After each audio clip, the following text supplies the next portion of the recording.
1399년 경상남도 양산 하북면 삼수리, 고려가 막을 내리고 새 왕조 조선이 태동한 지 얼마 지나지 않은 시점에 한 사내 아이가 태어났습니다. 그의 이름은 이징옥, 자는 미상이나 본가는 인천 이시였습니다. 그러나 실제로는 아버지 이전생이 양산군에 봉해졌기에 후대 사람들은 흔히 그를 양산 출신 장수라 불렀습니다. 그의 집안은 고려 말에서 조선 초로 이어지는 과도기에 공신 가문으로 자리 잡았습니다. 조부 이만영은 고려 말 벼슬을 지냈고 조선 개국 후에는 공신에 책록되어 이조판서에 추증되었습니다. 아버지 이전생은 태조 때부터 벼슬을 하여 공조전서를 지냈고 세종 초에는 중추원형사까지 올라갔습니다. 즉 이징옥은 태생부터 무반 명문가의 아들로 자랐습니다. 하지만 그에게 가문보다 중요한 것은 타고난 성품과 체력이었습니다. 어릴 적부터 힘이 장사였고 담력이 남달랐습니다. 버남 집에는 그의 유년기를 상징하는 일화가 전해집니다. 어머니가 살아있는 멧돼지를 보고 싶다 하니 형 징석은 활로 멧돼지를 쏘아 가져왔다. 그러나 징옥은 며칠을 쫓아다녀 기진맥진한 멧돼지를 마당까지 몰아와 어머니께 보여드렸다. 이 일화는 단순한 가정 내의 에피소드가 아니라 훗날 북방에서 지칠 줄 모르는 추격전으로 여진족을 몰아붙인 장군의 기지를 예고했습니다. 1414년 20에 채 이르지 못한 나이로 그는 갑사로 군문에 들어섰습니다. 불과 2년 뒤 1416년 태종이 시행한 묵과에 급제하여 재능을 드러냈습니다. 그러나 그의 진정한 전환점은 1418년 태종이 친히 주관한 신시 묵과였습니다. 이 자리에서 이징옥은 당당히 장원에 올라 세간의 주목을 받았습니다. 그의 첫 벼슬은 사복시 소윤, 왕실의 말을 관리하는 직책이었습니다. 그러나 곧 그는 변방으로 나가라는 명을 받습니다. 당시 조정은 북방의 여진족을 경계하며 평안도와 함길도의 방어를 강화하고 있었습니다. 젊은 무장이 시험대에 오른 것입니다. 그는 약관의 나이에 곧장 영북진 첨절제사에 임명되었습니다. 절제사는 수천 병력을 지휘하는 군사령관으로 보통 중진 무장이 맡는 자리였습니다. 나이 22 청년이 이 직책에 오른 것은 전례 없는 일이었습니다. 백성들과 부하들은 그를 경에 섞인 시선으로 바라보며 소년 절제사라 불렀습니다. 그는 단순히 젊은 나이에 출세한 장수가 아니었습니다. 말 위에서 활을 쏘면 백발백중이었고 창술과 검술에도 능했습니다. 무엇보다도 지휘관으로서의 결단력이 뛰어났습니다. 당시 야인의 기습이 잦았으나 이징옥은 매번 기민하게 대응하여 피해를 최소화했습니다. 세종실록은 이 시기를 두고 변방에 새로 임명된 젊은 장수가 적을 물리치니 장수와 군사가 사기가 높았다라 기록했습니다. 이징옥의 군인 경력에서 빼놓을 수 없는 인물이 있습니다. 바로 김종서입니다. 김종서는 세종 치세의 북방 반어와 사군 육진 개척을 총괄한 문무겸비의 재상으로 이징옥과는 지휘관과 부장으로 만나게 되었습니다. 1420년대 세종은 여진의 남하를 막고 국경선을 두만강 일대로 고정하기 위해 대규모 군사작전을 벌였습니다. 이때 김종서의 눈에 띈 이징옥은 부장으로 발탁되어 전선에서 활약했습니다. 김종서는 처음에는 문신답게 온건책을 주장했습니다. 그러나 이징옥은 단호했습니다. 저들은 말과 활에 능한 자들입니다. 느슨하게 대한다면 곧 조선을 갉아먹을 것입니다. 반드시 강경하게 제압해야 합니다. 이 강경론은 시간이 지나면서 김종서에게도 영향을 주었습니다. 결국 두 사람은 강원을 조율하며 군사적 협력 관계를 형성했습니다. 이징옥은 전장에서 야인을 추격하고 도벌하는 선봉장이 되었고 김종서는 이를 뒷받침하며 국경정책을 설계했습니다. 훗날 두 사람은 괴유정난을 기점으로 서로의 운명이 갈리게 됩니다. 하지만 세종 시절 이들의 협력은 조선이 두만강 이남을 영토로 확보하는 데 결정적이었습니다. 1420년대 후반부터 1430년대 초반까지 조선의 북방은 사실상 전장이나 다름없었습니다. 여진족은 두만강과 압록강 유역으로 끊임없이 내려와 마을을 습격했습니다.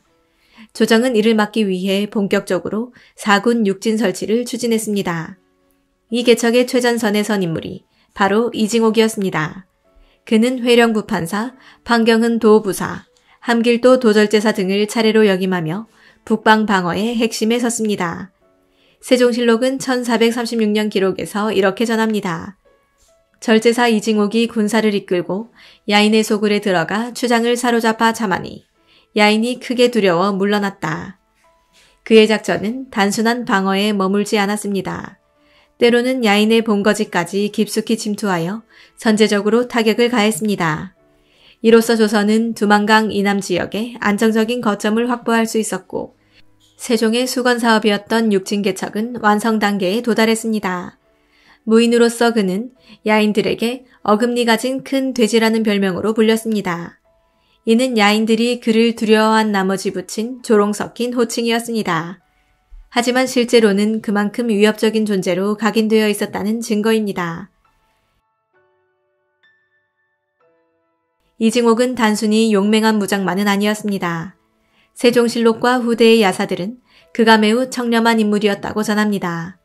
관직에 있으면서도 사사로운 재물을 탐하지 않았고 부하의 전리품까지도 공적으로 돌렸습니다. 문종식이 한 부하 무장이 이렇게 탄원한 기록이 있습니다. 우리 장군께서는 겨울에도 입을 털옷이 한 벌밖에 없어 추위에 떠십니다. 이에 문종은 직접 좋은 옷을 하사했다고 합니다. 이는 그의 삶이 얼마나 청빈했는지를 보여주는 일화입니다. 그러나 그 청렴은 때로는 형제와의 갈등을 낳기도 했습니다. 그의 형 이징석은 반대로 재산을 축적하고 탐욕을 부렸습니다. 심지어 부친상 중에 동생 징옥을 구타했다는 이야기도 전해집니다. 이징옥은 힘으로는 형을 압도할 수 있었지만 효와 질서를 중시하여 끝내 맞대응하지 않았다고 합니다. 이러한 선택은 그가 단순한 무장이 아니라 도덕적 의무를 중시한 인물임을 드러냅니다. 세종 재위 시기 조선은 명나라와의 사대 외교를 유지하면서도 내심 불만이 많았습니다. 특히 명사신들이 와서 과도한 공납과 사적인 요구를 일삼았기 때문입니다. 그 중에서도 유명한 사건이 바로 해동청 사건입니다. 명나라 사신 융봉은 조선에서 길러진 매와 사냥개를 탐내 강제로 빼앗으려 했습니다. 이징옥은 이를 참지 못했습니다. 그는 빼앗긴 사냥개를 주인에게 돌려주었고 잡힌 매를 풀어주었습니다. 윤봉은 크게 격노하여 이징옥을 처벌하라 요구했고 세종도 난처한 입장에 처했습니다. 세종실록은 이 사건을 이렇게 전합니다. 사신 윤봉이 노하여 이징옥의 목을 베라 하니 대신들이 간하여 죽음을 명쾌하였다. 결국 그는 유배에 처해졌지만 조정의 여론은 오히려 그를 지지했습니다. 당시 관리들이 대부분 사대의 예를 들어 굴복할 때 이징옥만은 이것은 부당하다라며 맞섰던 것입니다. 이 사건은 그의 성격을 단적으로 보여줍니다. 그는 권력 앞에 굴하지 않았고 설사 명나라의 사신이라 해도 잘못된 요구에는 단호히 맞섰습니다. 물론 외교적 파장을 불러와 유배를 떠나는 결과를 낳았지만 후대 사람들은 이를 두고 기계 있는 장수라고 칭했습니다. 1453년 가을 조정은 피비린내로 가득했습니다. 바로 개유장난이 일어난 것입니다. 수양대군이 김종서와 황보인을 제거하고 정권을 장악한 사건이었습니다. 이징옥은 그때 함길도 도절제사로 부임해 있었습니다. 그러나 김종서와 오랫동안 군사적으로 협력해온 이력이 있었기에 수양대군 입장에서는 잠재적 반대 세력으로 여겼습니다. 결국 그는 파직당했고 후임으로 박호문이 파견되었습니다. 이징옥은 자리를 인계하고 상경길에 올랐지만 길에서 김종서 피살 소식을 들었습니다. 그 순간 그는 이대로 가면 죽음뿐이라는 결론에 도달했습니다. 단종을 보위하고 김종서의 뜻을 잇기 위해 그는 회군을 결심합니다. 이징옥은 회군 후 박호문을 살해하고 군사를 장악했습니다. 이어 경문을 돌리며 거병했는데 이것이 훗날 이징옥의 난이라 불리게 됩니다. 단종실록은 그가 여진족의 지원을 받아 스스로 대금 황제를 칭했다고 기록합니다. 하지만 후대에는 이 기록을 둘러싼 해석이 분분합니다. 세조 정권은 그를 역적으로 몰기 위해 과장하거나 왜곡했을 가능성이 큽니다. 조선 후기 재상 최재공은 번함집에서 이징옥은 황제를 칭하지 않았으며 본래 목적은 단종을 보호하는 데 있었다고 주장했습니다.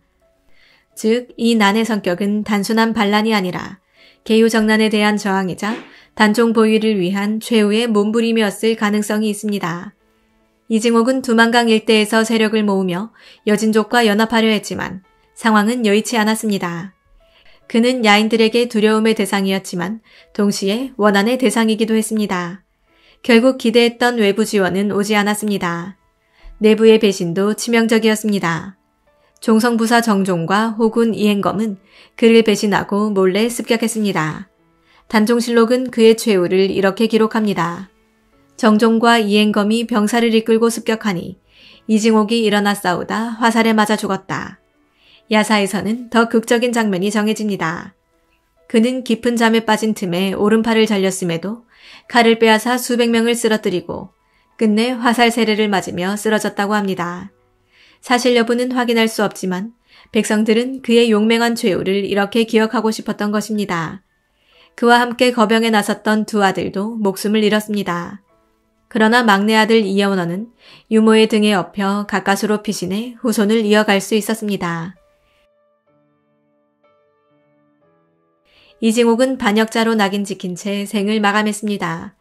그의 가문은 연좌제로 파탄났고 남은 자손들은 차명이나 노비로 흩어졌습니다. 그러나 세월이 흐르며 그의 평가는 조금씩 달라지기 시작했습니다. 숙종 때인 1698년 단종 복위와 관련한 논의 속에서 장릉지에 신원상소가 올라왔습니다. 억울하게 죽은 인물을 복권하자는 목소리가 점점 힘을 얻은 것입니다. 결국 정조 15년인 1791년 그는 관작을 회복하고 충강이라는 시호를 받았습니다. 정조는 그를 억울하게 죽은 충신으로 인정했던 것입니다. 그러나 정조 사후 노론이 집권하면서 다시 명예가 박탈되었고 그는 또다시 역적으로 취급되었습니다. 최종적으로 그의 이름이 온전히 회복된 것은 1908년 대한제국 시기였습니다. 총리 대신 이완용의 건의로 복권이 이루어진 것입니다. 아이러니하게도 나라를 기울게 한 내각이 오히려 단종을 위해 목숨을 바친 장수의 명예를 되돌린 것입니다. 오늘날 학계는 여전히 그가 황제를 참칭했는지 아니면 단종 보위를 위해 나섰는지에 대해 논쟁을 이어갑니다. 그러나 분명한 사실은 그는 세종과 문종 시기의 북방개척에 누구보다 크게 기여했으며 기후정난 이후의 정치적 소용돌이 속에서 비극적으로 쓰러진 인물이었다는 점입니다. 그는 권력투쟁의 소용돌이에 휘말려 반역자의 굴레를 쓴 채 죽음을 맞았지만 후대 사람들은 그를 단순한 역적으로만 기억하지 않았습니다. 채제공은 번암집에서 그의 거병이 단종을 보위하기 위함이었다고 단언하며 그가 황제를 참칭했다는 기록은 세조 정권의 조작일 가능성을 제기했습니다. 결국 이징옥은 역사의 경계선 위에 서 있는 인물입니다. 반역자와 충신 사이에서 평가가 엇갈리지만 그의 삶과 죽음은 오늘날에도 우리에게 묻습니다. 역사는 권력이 기록한 것인가? 아니면 진실을 찾아야 하는 것인가? 이 물음 속에서 이징옥의 이름은 여전히 살아있으며 시대의 비극을 상징하는 장수로 남아있습니다.